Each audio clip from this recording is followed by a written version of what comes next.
harganya adalah surga. Sekali harta dan diri sudah kita jual kepada Allah, tentu tidak akan kita jual lagi kepada yang lain. Jadi dengan kata lain,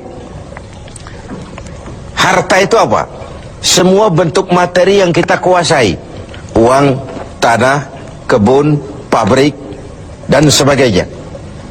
Lalu yang dimaksud dengan anfus, diri itu apa? Semua kekayaan yang ada dalam pribadi kita.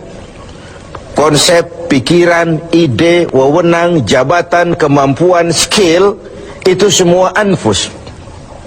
Untuk tujuan jangka pendek, harta dan diri harus jadi rahmah bagi lingkungan. Untuk tujuan jangka panjang, harta dan diri harus menunjang jalan menuju ridho Allah Subhanahu wa ta'ala. Itulah jalan kalau kita ingin mencapai fid dunya hasanah wa fil akhirati hasanah. Dengan kata lain, yang alat itu jadikan dia sebagai alat, jangan dia dijadikan tujuan. Sekali alat kita jadikan tujuan, maka kita akan kehilangan tujuan yang sebenarnya.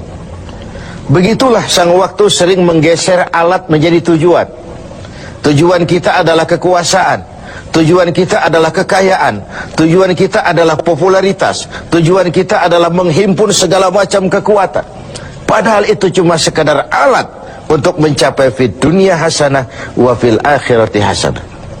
Kalau alat kita jadikan tujuan, kita akan kehilangan tujuan yang sebenarnya. Dan akhirnya kita akan terjerat kepada fata morgana.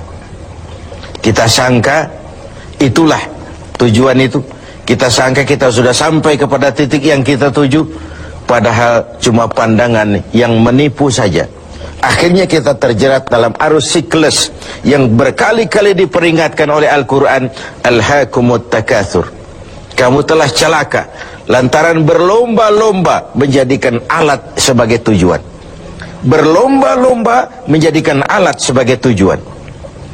Karena itu, gunakanlah alat sebagai alat untuk mencapai tujuan, dan bukan malah alat yang dijadikan tujuan. Berapa banyak pun harta kita miliki, dia cuma alat. Setinggi apapun kedudukan yang kita capai, dia cuma alat. Sebanyak apapun ilmu pengetahuan yang kita kuasai, dia cuma sekedar alat untuk mencapai fid dunya hasanah wa fil akhirati hasanah. Dengan puasa Ramadan kita harapkan menjadi laboratorium rohani yang membina nilai-nilai keseimbangan.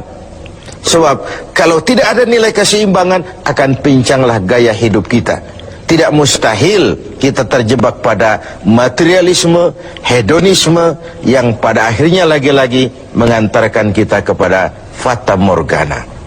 Semoga ibadah puasa makin menyadarkan kita untuk memperalat yang memang alat, dan menjadikan tujuan yang memang tujuan untuk mencapai fid dunya hasanah wa fil akhirat